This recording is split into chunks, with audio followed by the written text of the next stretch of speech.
Yo les gens, j'espère que vous allez bien, je vous retrouve aujourd'hui pour une nouvelle vidéo dans laquelle on va parler un petit peu des énormes leaks qui concernent GTA 6. Alors je sais bien que vous n'êtes pas vraiment habitué à voir du GTA sur ma chaîne, c'est vrai qu'habituellement je centre mon contenu beaucoup plus autour des jeux de course, mais pour le coup GTA, il y a vraiment une hype monstrueuse sur ce jeu, je pense que c'est globalement l'un des jeux les plus attendus de tous les temps, et parmi les joueurs qui jouent à GTA, on sait bien que les joueurs de jeux de course et jeux de voiture en général sont assez bien représentés, puisqu'il y a un open world, il y a des voitures, de la customisation et tout ce qui va avec. Et je sais bien que parmi vous, dans ma communauté, il y a quand même vraiment beaucoup de gens qui jouent à GTA et qui attendent GTA 6, donc ces informations peuvent vous intéresser évidemment. On va parler donc de ces leaks. Juste avant, j'en profite quand même pour rappeler que si c'est nouveau, vous pouvez bien sûr vous abonner à ma chaîne YouTube, puisque quand il y aura éventuellement de nouvelles informations sur GTA 6, quand le jeu sortira, évidemment, je proposerai différentes vidéos. Alors ce sera certainement centré tout de même sur les véhicules de GTA 6, avec les customisations, la physique, le test des différents véhicules du jeu, mais il y aura pas mal de contenu, donc pensez bien à vous abonner, et puis pensez aussi à venir me follow sur Twitch, puisque évidemment je ferai des directs sur GTA 6, sur le solo, sur le multi. Alors même si le jeu ne sort que dans plusieurs années, pensez quand même à follow la chaîne Twitch, puisque je suis actif quotidiennement, donc n'hésitez pas à follow, et puis si vous avez Amazon Prime, vous pouvez même soutenir ma chaîne avec Twitch Prime,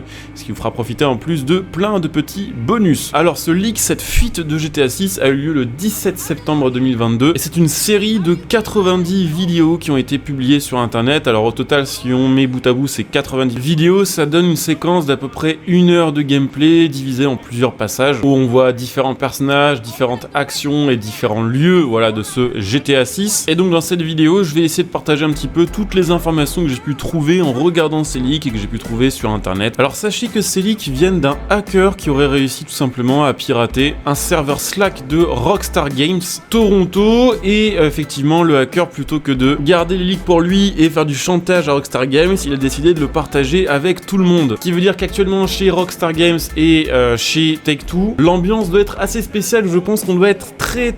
énervé. Sachant qu'en plus le jour où ce leak a eu lieu, c'était l'anniversaire des 9 ans de la sortie de GTA 5, coïncidence, ou alors choix délibéré du hacker. On ne saura probablement jamais ce qui s'est vraiment passé autour de ces leaks. Le hacker d'ailleurs prétend également avoir pu récupérer le code source de GTA 5 et de GTA 6, donc en gros le code décrypté, ce qui veut dire que la personne sait exactement comment a été codé GTA 5 et GTA 6, ce qui est un énorme problème de sécurité, puisque avec ce code source, on peut par exemple développer des logiciels de hack pour par exemple le mode online, ce qui serait évidemment une catastrophe, et ce qui va d'ailleurs peut-être résulter en un report du jeu assez massif si les développeurs de GTA 6 et donc de chez Rockstar doivent changer le code source du jeu, le décrypter ou l'encrypter d'une manière différente, de sorte à ce que ce genre de faille de sécurité soit définitivement éliminé. Alors sachez que ces leaks concernent une version du jeu qui est très peu avancée en développement, c'est probablement une alpha, voire même une pré-alpha, ce qui explique plusieurs choses. Déjà, ce qui explique que dans les différents leaks que vous pouvez voir, il y a du texte qui est affiché un peu partout, il y a même des lignes de code qu'on peut voir plusieurs fois, ce qui évidemment, rassurez-vous, ne sera pas présent sur le jeu final, mais ce qui explique aussi le fait que le jeu n'a pas l'air si beau que ça. Je vous rappelle un petit peu qu'à l'époque de GTA 5, avant sa sortie, il y avait eu aussi des leaks, et que c'était aussi des leaks d'une version alpha du jeu, et que c'était évidemment bien plus moche et bien moins avancé techniquement que le jeu final. Donc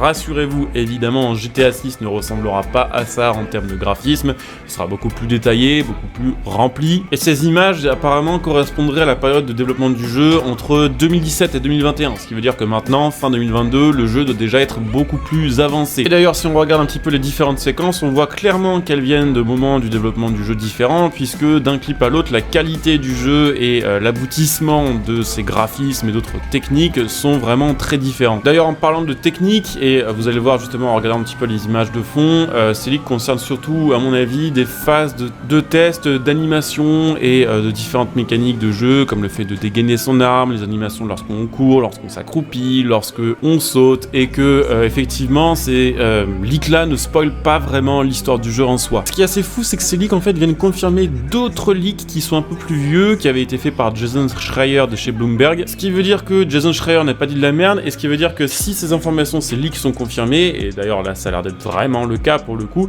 peut-être que les autres leaks réalisés par Jason Schreier concernant GTA 6 peuvent être considérés comme confirmés, comme par exemple le fait qu'on aura bel et bien 2 personnages jouables, donc ça avait été leaké, comme quoi le jeu se centrerait sur un couple un petit peu à la Bonnie and Clyde, donc on aura bien un personnage masculin et un personnage féminin d'origine latine, ça avait été aussi leaké précédemment, et donc ces personnes s'appelleront Jason et Lucia. On peut également voir via une séquence qui se déroule dans le métro que le jeu se déroulera bien apparemment dans la zone de Vice City, donc en gros dans une ville et une zone inspirée de la ville de Miami, qui sera très probablement découpée en plusieurs parties avec plusieurs sous-villes et plusieurs sous-quartiers. Notamment on a pu voir sur les voitures de police dans ce leak là plusieurs noms de villes comme par exemple Port Gaylord, qui était une zone qu'on n'avait absolument pas sur le GTA Vice City original. Et évidemment on peut voir un petit peu les alentours dans certaines phases de gameplay. On peut voir que la map est évidemment largement plus grande que sur GTA Vice City, et d'ailleurs à mon avis très probablement aussi beaucoup plus grande que la map de GTA 5, et on peut peut-être l'espérer aussi plus variée que celle de GTA Vice City, parce que honnêtement GTA Vice City est, je pense, mon jeu préféré de tous les temps, toutes catégories confondues. Mais il est vrai que pour le coup la map c'était vraiment deux villes reliées par plusieurs petites îles, mais c'était en gros à peu près tout le temps le même biome, hein, même si on avait effectivement une plage sur un des côtés et un aéroport sur l'autre. C'était moins varié que sur GTA 5 évidemment, où là on a de la montagne, on va avoir de la forêt, il y a un peu de tout. Sachant qu'en vrai Miami est à côté des Everglades, qui contient d'ailleurs des réserves de forêt absolument gigantesques, ce serait quand même très possible qu'on ait là aussi un bout de forêt avec une zone un petit peu tropicale, qui est une zone en plus très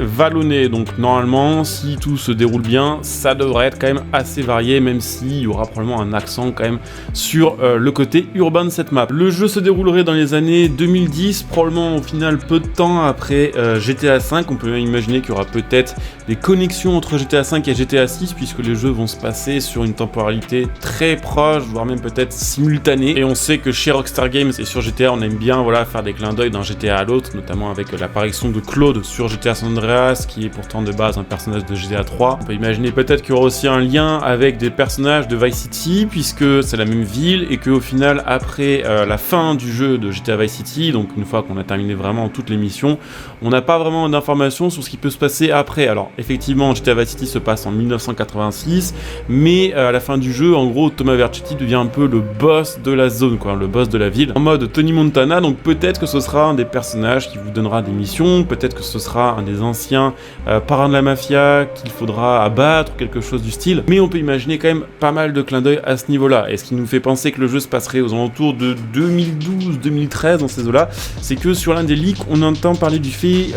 de l'assassinat de Jay Norris. Jay Norris qui est sur GTA 5, le directeur, on va dire, de Life Invader. Life Invader, en gros, c'est Facebook dans GTA 5. Donc en gros, Jay Norris, c'est Mark Zuckerberg, mais version GTA. Et dans l'une des missions d'ailleurs de GTA, on va assassiner cette personne. Donc il y a vraiment de très fortes chances que le jeu se passe avant 2015. D'ailleurs ça va faire bizarre, parce qu'imaginez que GTA 6 sorte en 2023-2024, l'histoire au final aura déjà eu lieu 10 ans avant, ce qui est toujours un petit peu chelou. Après bon, c'est pas vraiment un gros problème, puisque GTA par exemple Vice City est sorti au début des années 2000, mais se passe dans un univers des années 80.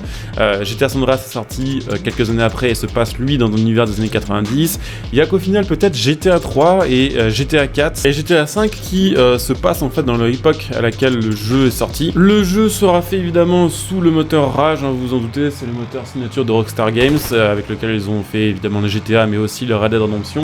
D'ailleurs, j'ai l'impression, en regardant un petit peu les premiers gameplays, que eh bien, la physique ressemble un petit peu à celle de Red Dead Redemption et à certaines mécaniques de jeu. Espérons que ce soit quand même plus du côté, au final, Rage de GTA que du côté Rage de Red Dead Redemption, puisque la physique de Red Dead Redemption est quand même particulièrement plus lourde et réaliste, entre guillemets, que celle de GTA. Et ce qui contribue, à mon avis, un petit peu à la lenteur du gameplay de Red Dead Redemption. Donc s'il y a un curseur qui est bien placé au milieu, ça permettra d'avoir une physique un peu plus réaliste que sur GTA, mais si elle est trop loin du côté Red Dead, on aura un jeu qui risque d'être assez chiant à jouer. Alors en parlant de physique, et je sais que ça vous intéresse aussi, puisque bon, vous êtes quand même là pour les jeux de course, on a pu voir un petit peu de conduite, on a pu voir quelques véhicules différents. Bon, comme d'habitude, on s'en doute, il y aura des véhicules de toutes les époques, on peut voir une espèce de copie de Chevrolet El Camino, mais également une copie de Ford Police Interceptor, et on peut voir plein d'autres modèles qui d'ailleurs sont extrêmement proches de ceux de la vraie vie, à se demander même si des accords n'ont pas été passés avec certaines licences. D'ailleurs, on pouvait déjà se poser la question pour certains DLC de GTA.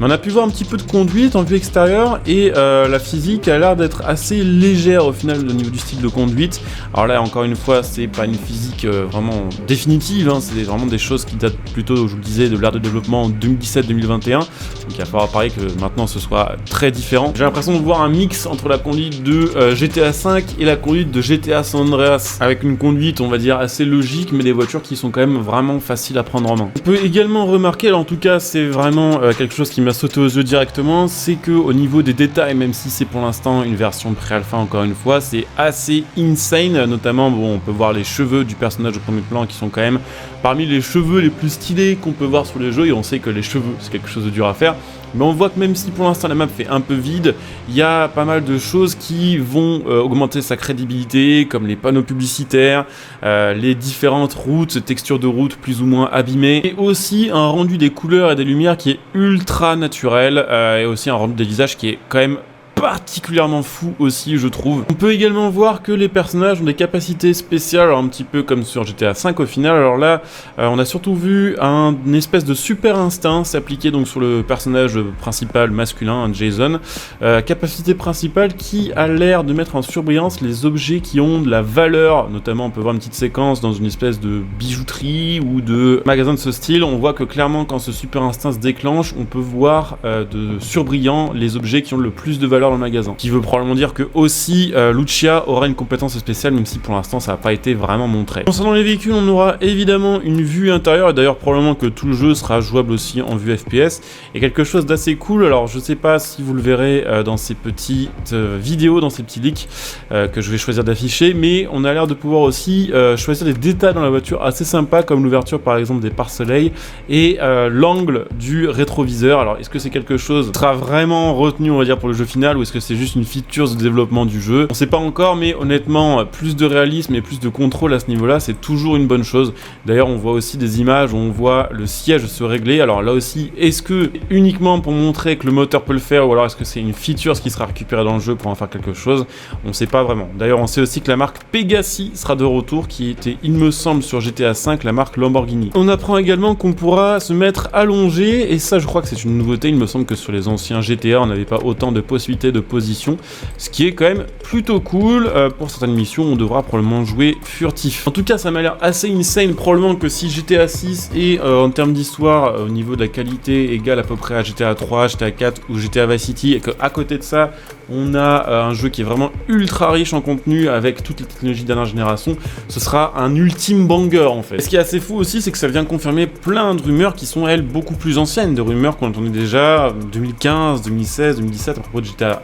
6, qui concerne notamment le fait qu'on aura un personnage femme jouable, qu'on aura la map de Vice City. Alors après évidemment c'était peut-être de la chance avant, mais j'avoue que en découvrant tous ces leaks, j'ai pas pu m'empêcher de penser à ces anciennes légendes, voilà, et rumeurs à propos de GTA 6. Personnellement, j'ai très hâte d'y jouer, évidemment. Alors dites-moi un petit peu en commentaire si vous avez pu voir d'autres détails, s'il y a eu d'autres informations que j'ai éventuellement zappées. Il y aura peut-être une autre vidéo complémentaire si jamais il y a vraiment des détails qui méritent d'être mentionnés. Je vous avoue que sur 1 heure de leak, j'ai pas tout regardé en détail, et surtout il y a plein de choses qui faut vraiment analyser, et surtout ce qui est assez chaud, voilà, comme je vous le disais tout à l'heure pour les animations de conduite, il y a des choses où on ne sait pas si ce sera vraiment quelque chose de retenu sur le jeu final ou si c'est juste une des possibilités du moteur raid. Mais dites-moi un petit peu ce que vous en pensez en commentaire, n'hésitez pas à laisser un like, à vous abonner comme je le disais en début de vidéo, à venir me follow sur Twitter pour plus de news, si vous voulez m'envoyer des messages privés aussi, n'hésitez pas. Pensez que vous pouvez soutenir ma chaîne gratuitement aussi en faisant vos achats à prix réduit, en soutenant gratuitement ma chaîne par la même occasion via mes liens de soutien sous cette vidéo, donc le lien Instant Gaming pour acheter vos jeux, vos cartes d'abonnement, le lien Matal.net pour acheter vos configs PC, et puis pour ceux qui souhaitent me soutenir sur le long terme, évidemment, n'hésitez pas à devenir un soutien de la chaîne via le bouton rejoindre de cette vidéo, qui bien sûr, vous en doutez, vous fera profiter là aussi de plein de petits bonus. Je coupe ici, je vous dis à très bientôt, bon jeu à tous, ciao.